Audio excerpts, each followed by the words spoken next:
Every song has a story, but some songs come out of nowhere and leave us wondering just how. Today we're diving into one of those songs, Ed Sheeran's Shape of You. You know it, you've heard it, but do you know how it came to life? Who was involved and how close it came to being sung by somebody completely different?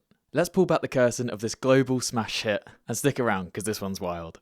On first thought, you'd think Ed Sheeran wrote the song by himself, but in truth, he wasn't alone. Enter Steve Mack, hitmaker extraordinaire, and Johnny McDaid from Snow Patrol. The three met in a London studio in 2016. The goal? Write something great. Maybe even give it away to another artist, and then, bam, the adventure begins. So there they are. Steve sat at the keyboard and plays the initial marimba-style riff, you know, that one you've heard looped endlessly since 2017.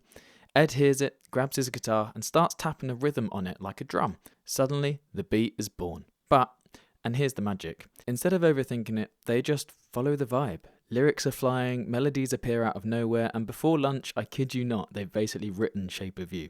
All of it. One day. But hold up, because here's where it gets spicy. Ed wasn't even planning on keeping the song. Originally, it was meant for Little Mix, and then for Rihanna. That's right, Rihanna. Imagine her singing about Van Morrison. Halfway through the session, things got personal, and Ed blurts out, "Put Van the Man on the jukebox." Everyone in the studio pauses. That's not a Rihanna lyric. That's an Ed Sheeran lyric. Suddenly, it's a song for Ed. Okay, now Ed's claimed the song, but there's still work to be done. Johnny McDaid steps in with a tweak. The song originally said, "I'm in love with your body," but this didn't have as much mass appeal as "I'm in love with the shape of you." Boom.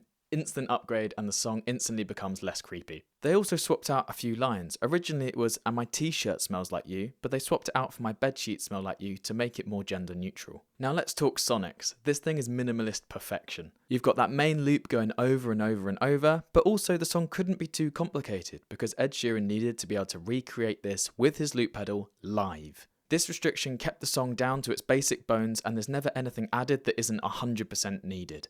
Here's something you definitely didn't know. Before the song came out, Ed Sheeran reached out to Jay-Z to ask him to do a verse. Jay-Z came back to him and said, "Nah, this doesn't need me, honestly." And he was right. Oh, and remember the TLC song No Scrubs? Well, there's a nod to it in the chorus, and Ed Sheeran wanted to pay his respects, so he added them as a songwriter even though they weren't actually in the room. That's a great way to get on with everyone in the music industry. So that's the journey of Shape of You. From a riff in a London studio to global sensation. Written in a day, built for a loop pedal, and is the second most streamed song of all time on Spotify. If you enjoyed this deep dive video, make sure to like and subscribe because it helps me out a ton, and let me know what other songs you want to learn the history of down below.